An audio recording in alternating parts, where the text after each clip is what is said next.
Start करते हैं prologue to the Canterbury Tales written by Geoffrey Chaucer.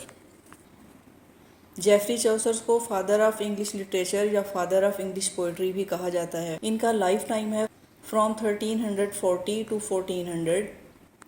As a writer इनकी अहमियत का अंदाज़ा इस बात से लगाया जा सकता है कि इनके लाइफ टाइम को एज ऑफ चौसर का नाम दिया गया है। आइए देखते हैं कि इन टेल्स को कैंटरबरी टेल्स का नाम क्यों दिया गया और इन्हें किस तरह से स्टार्ट किया गया। तो इस ग्रेट वर्क की ओपनिंग लाइंस में सबसे पहले नरेटर हमें ये बताते हैं कि it is April. Spring season और मंथ ऑफ अप्रैल की डिटेल बयान करते हैं। स्प्रिंग सीज़न ना सिर्फ फूलों और पौधों को नई ज़िंदगी बख्शता है but it is a time of spiritual awakening.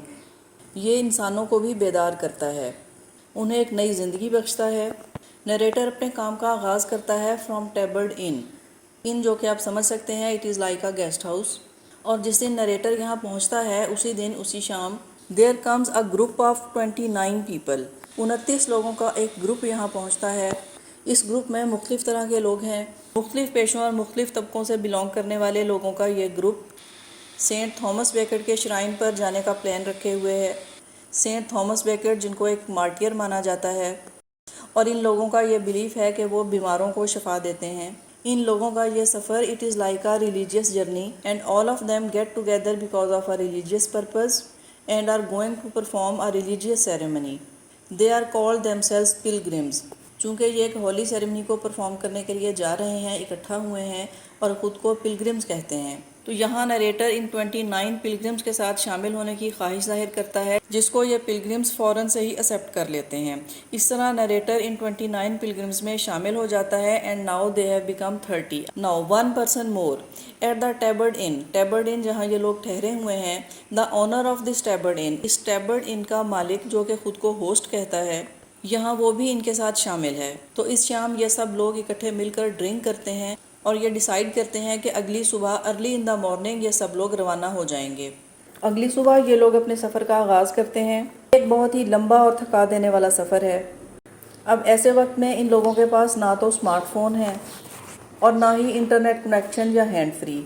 यहाँ उनका होस्ट ये सजेस्ट करता है कि इस ग्रुप के तमाम लोगों में से हर एक दो दो कहानियाँ सुनाएगा when they are going and 2 tales on their return। अगर होस्ट को छोड़ दिया जाए तो नरेटर को मिलाकर ये लोग 30 पीपल थे and each person will tell 2 stories on one side. इस तरह से नरेटर का ये प्लान था कि दे विल टेल 120 स्टोरीज। इन टेल्स को स्टार्ट करने से पहले नरेटर हमें अपना और इन करेक्टर्स का इंट्रोडक्शन देते हैं, हमें इन करेक्टर से इंट्रोड्यूस करवाते हैं। प्रोलॉग का मतलब है introduction. It is the starting introduction of these characters and then he moves towards the tell.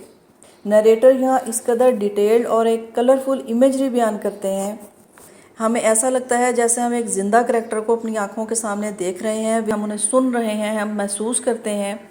ये इंट्रोडक्शन इतना क्लियर, इतना ब्यूटीफुल, इतना इंटरेस्टिंग और डिटेल्ड इंट्रोडक्शन है कि ऐसा लगता है we have listened them, we have seen them, we have met them, we can identify and recognize them if ever we happen to meet them elsewhere। Character अपनी आवाज़, अपनी फीलिंग्स, अपने ड्रेसेस, अपने कलर्स के साथ हमारी आंखों के सामने जिंदा है। And this introduction, this prologue to the Canterbury tale is the masterpiece in English literature. आइए स्टार्ट करते हैं। इस टेक्स्ट को हम लाइन टू लाइन लर्न करेंगे। Here we will see the English in medieval age. It is not modern English, spellings are the change. Student may get confused or feel difficulty to learn and understand this old English, but do remember just we have to get the idea। हम यहाँ इन spellings और words की detail में नहीं जाएंगे, लेकिन इन्हें देखना ज़रूरी है। लेकिन अगर थोड़ा सा गौर किया जाए तो it is not as much difficult as we think, but we will learn it side by side with modern English. Let's start. When that April with his shower soote. Whan को WHAN के साथ लिखा गया है but हम इसे when he पढ़ेंगे। और शॉवर्स के स्पेलिंग भी they are very much interesting. अगर आप थोड़ा गौर से देखें तो ये शॉवर के स्पेलिंग आपको बहुत ही इंटरेस्टिंग दिखाई देंगे। मॉडर्न इंग्लिश में से लर्न कीजिए when April with its sweet smelling showers, the month of April and the rain of April. April का मंथ जबकि बर्फ़ पिघलती है, बारिश है। There is a start of new life. The drought of March hath perced to the root. It mean has pierced the drought of March to the root and bathed every vine in such liquor of which virtue engendered is the flower। and bathed every vine, wine कहा गया है every plant, हर पौधा, in such liquor, liquor mean liquid, water, showers of rain. Spring season हर एक plant और पौधे को इस तरह से सैराब करता है जहाँ से ये तमाम प्लांट्स एनर्जी गेन करते हैं, फ्लावर्स प्रोड्यूस होते हैं और इस तरह से एक न्यू लाइफ स्टार्ट होती है। This is a time of rebirth. When Zephyrus eke with his sweet breath, inspired hath in every holt and heath. When Zephyrus, Zephyrus कहा जाता है वेस्ट विंड, और यहाँ जो आप वर्ड देख रहे हैं ईक, ई डबल ई के ईक, इट मीन ऑल्सो, अपने साथ महक और खुशबू लिए हुए। Inspired hath in every holt and heath, inspired, inspire करती हैं, ज़िंदगी बख्शती हैं, in every holt and heath, it mean all woods and fields, तमाम जंगलात और खेत में एक नई ज़िंदगी का आगाज़ होता है। The tender copse and the young sun hath in the ram his half course run. The tender crops, tender mean नरमो नाजुक, नए उगने वाले नरमो नाजुक नुखेज पत्ते, and the young sun सूरज को कहा गया है। विंटर सीजन के बाद दिखाई देने वाला यह सूरज तरोताज़ा दिखाई देता है, that's why it is called young son. Run के स्पेलिंग देखिए YRONNE, हाँ वाई की एडिशन करते हुए इनफैक्ट रन की थर्ड फॉर्म बनाई गई है। हैथ, जिसे मॉडर्न इंग्लिश में हम हैज़ कहते हैं, इसको देखिए, has run half its course in Aries. Half course mean आधा रास्ता, ये हाफ कोर्स कंप्लीट कर चुका है। It mean it is mid day. And small fowls make melodies, small fowls mean birds, beautiful birds make melodies mean they sing sweet songs that sleep all the night with open eye. Sleep all the night with open eye, it mean they have waited for this time throughout the winter season. Winter season में चूँकि वो बाहर नहीं निकल सकते, now it is time to sing sweet songs, so prick them nature in her courage, जो कि कुदरत ने उन्हें अता किए हैं। Then long folk to gone on pilgrimage, it means then folk long to go on pilgrimage. At this time people also want to come out of their houses. They wish to go on a religious and holy tour and perform different type of religious ceremonies. It is a time of rebirth everywhere in all aspects. People wish to go on pilgrimage. They visit at shrines and palmers for to seek strange stones. And palmers mean professionals, for to seek strange stones mean foreign shores, और कुछ ऐसे लोग वो professionals specially जो church से belong करने वाले, they want to visit at distant places, वो चाहते हैं कि दूर दराज की प्लेसेस पर विजिट करें। To foreign house note in sundry lands, to fun house mean to distant shrines that they know at various lands at distant places, दूर दराज के एरियाज़ में ऐसी लैंड्स जिनके बारे में उन्होंने सुन रखा है वो वहाँ जाना चाहते हैं। And specially from every shires end of England to Canterbury they went, ख़ास तौर पर हर एक हिस्से से, ऑफ इंग्लैंड के हर एक कॉर्नर से, हर एक हिस्से से लोग आते हैं। Where to Canterbury they went, they want to visit Canterbury, it mean it is an important place, an important shrine. England के तमाम कॉर्नर से, ऑलमोस्ट हर जगह से लोग कैंटरब्यूरी विजिट करना चाहते हैं। That's why there are different types of people came here from different places and there is a variety of people in this group. Next देखिए, the holy blissful martyr for to seek that him hath holpen when that they were sick. तो ये लोग जो sir Thomas Becket के shrine पर Canterbury जा रहे हैं, who is believed as a martyr and they believe that he help them when they are sick, जब वो बीमार होते हैं तो वो उनकी मदद करते हैं। Befell that in that season on a day in Southwark at the Tabard as I ले।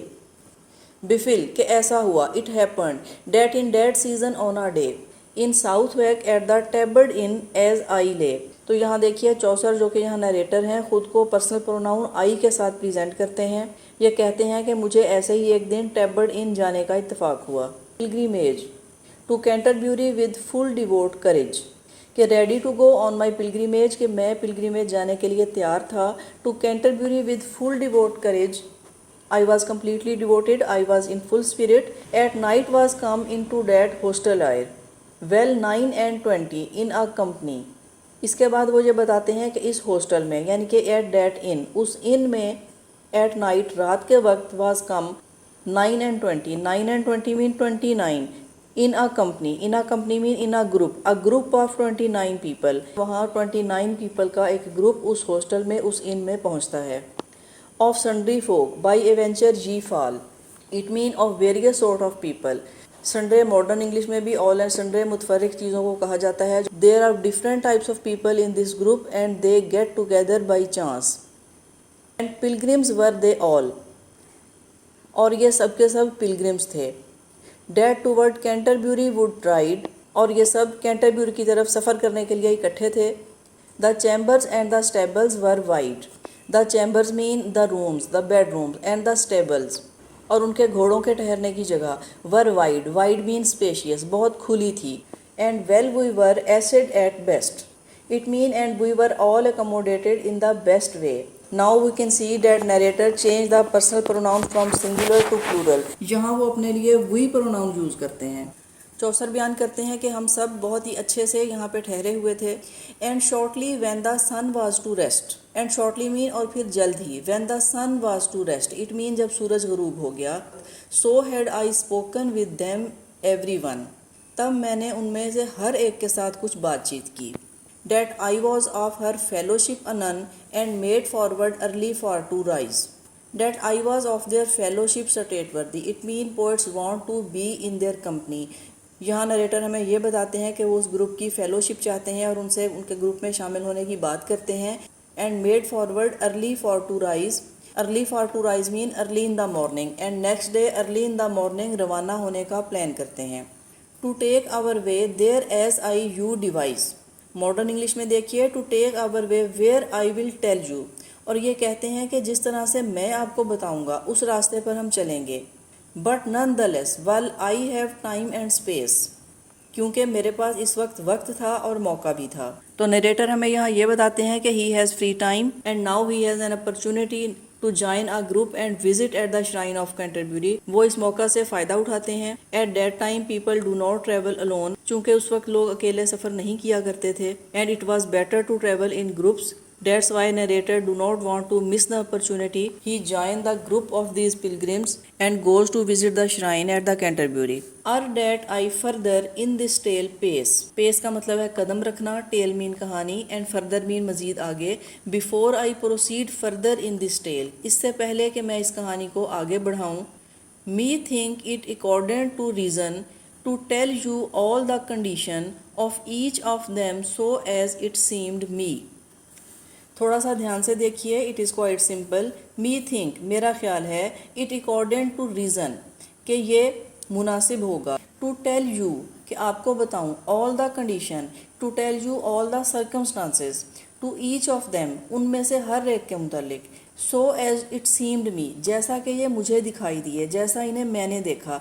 मैं ये चाहता हूँ कि इस कहानी को आगे बढ़ाने से पहले आपको उन हर एक के मुतालिक बताऊँ जैसा कि वो मुझे दिखाई देते थे, जैसा मैंने उन्हें पाया वैसा ही मैं इन तमाम लोगों के मुतालिक आपको भी बताऊँ। And which they were and of what degree and eke in what array that they were in and at a knight then will I first begin.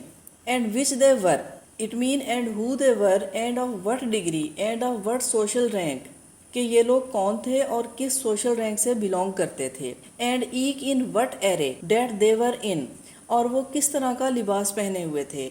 Also what clothing that they were in, उन्होंने कैसा लिबास पहन रखा था। तो देखिए हमें यही आइडिया मिलता है कि उस वक्त भी in the 14th century people can be judged with their dressing. हम किसी की शख्सियत के बारे में उनकी ड्रेसिंग से आइडिया ले सकते हैं। And at a knight then I will I first begin, और यहाँ प्रोलॉग की ओपनिंग लाइंस ख़त्म होती हैं और स्टार्ट होता है character of knight. And at a knight then I will I first begin, this is a noble character and this is one of those few characters whom Chaucer has praised. He belongs to church and aristocratic class. ये एक noble character है, the most important one. Chaucer says that I will begin, I will start to introduce you these characters with the character of knight, के सबसे पहले वो हमें night से introduce करवाते हैं। We will learn the character of knight in the next video. I hope this video will help you to understand the idea of the prologue. See you in the next video.